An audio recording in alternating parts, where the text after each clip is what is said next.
name's Edward Marshall. I'm from Chapel Hill, North Carolina. Go Heels. And I'm retired Duke professor in leadership. And so you all have been through your 3-unit seminar this afternoon in the sun. None of my students ever had to do this. So I'm going to make my story short because you guys need to get down to EPA. I got 3 points I want to share with you. But the reason I'm here is because my town that I've lived in for 30 years, liberal Chapel Hill, is about to place 275 units of housing on top of 60,000 tons of toxic coal ash. Now, everyone here has been talking about all of the travesty that has occurred after the fact. And now we're in a situation where the energy companies are going to create this ahead of the fact. We're trying to get ahead of this and prevent all of the death and disease that we have heard about here today. Are you sick of it yet? I sure as hell am. I've got 3 points. First point. Coal ash is the new asbestos. It's toxic as hell. The CDC claims that there are 35 toxic metals in it. EPA does. CDC says there are only 16. The scientist from Duke that we engaged, Dr. Anver Van Gogh, a nationally renowned environmental scientist, found 19 toxic metals in the soil right at the site where they're going to build this housing, 828 Martin Luther King Boulevard. He would roll over in his grave.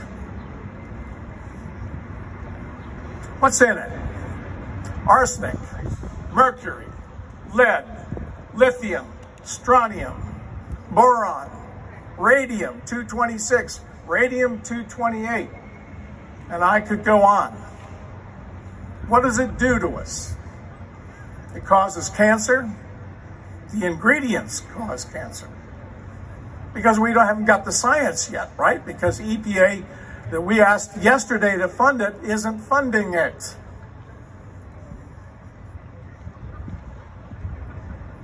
Death and disease are what come from coal ash.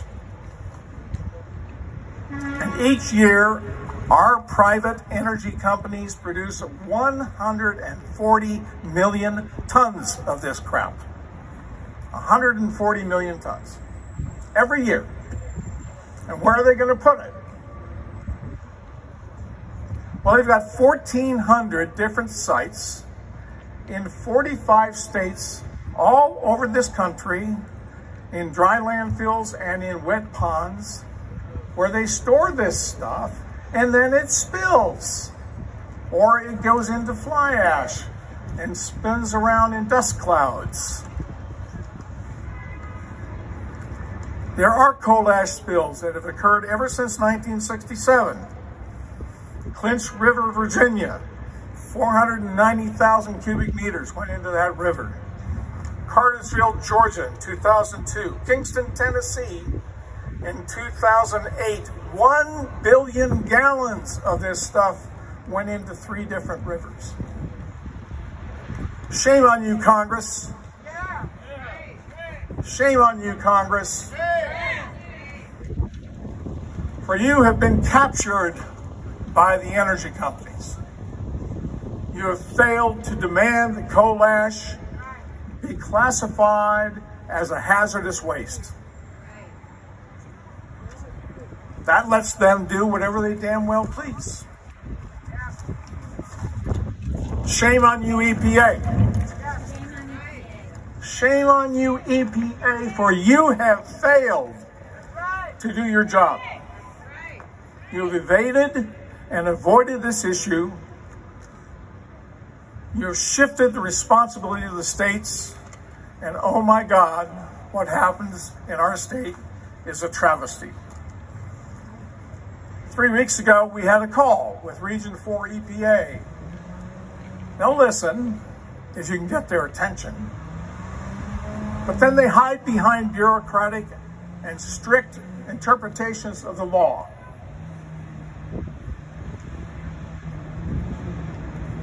My second point, North Carolina is ground zero for the scourge of coal ash. And I'm going to start with Michael Regan. He was our environmental secretary. Now he's the nation's EPA director. Michael, where are you? He refused to meet with Susan yesterday. That's an indication of his commitment. Then there's the Dan River spill in 2014. 83,300 cubic meters of coal ash went into the Dan River. And the people cleaning it up, some of you of them are here, 400 got cancer. 400. That's a direct cause and effect. Mooresville and Huntersville. Susan has told you about that, so I will move on. My colleague, Dr. Vengosh at Duke, is about to release a paper, scientifically peer-reviewed, saying that every single body of water in the state of North Carolina has coal ash in it. Coal ash, toxic metals. We have been poisoned by ourselves, by the energy companies, by greed, by profit. And now Chapel Hill, the canary in the coal mine. Because if it happens in Chapel Hill, it can happen to anywhere in the country. And I can see Duke Energy and the others just licking their chops, waiting for this thing to go through in Chapel Hill, because then we can just put housing on top of coal ash wherever we go. The town's consultants, Hart & Hickman, is a Duke Energy consultant. Terrific job, Town Council. They failed to do the health risk assessment. So a group of us, Safe Housing for Chapel Hill, engaged Dr. Vengosh, Dr. Kravchenko of Duke Schools of Medicine, and Dr. Christina Zero, the top 3 national coal ash scientists with a decade of experience and research doing this. Dr. Vengosh then did a sample of the soil, as I mentioned, at 828 Martin Luther King. The levels are 10 to 30 times North Carolina soil and 3 to 4 times the EPA standard. They are hazardous. So, shame on you, Governor Regan, or Michael Regan. Shame on you, Governor Cooper, because you haven't protected the people. Shame on you, Department of Environmental Quality, because you have hid behind the Brownfield Agreement process to protect the power companies from liability. And shame on you, Chapel Hill Mayor Pam Heminger and our town council, at least 8 of the members. You've ignored the science of the health impacts. You've run over those of us who have disagreed with you. And the council's developer caucus, about 6 or 7 members, is more interested in supporting developers than protecting the health of the people. So what can be done? My third point. Congress, we need a law that says it's hazardous, clean up the damn stuff. It's so obvious.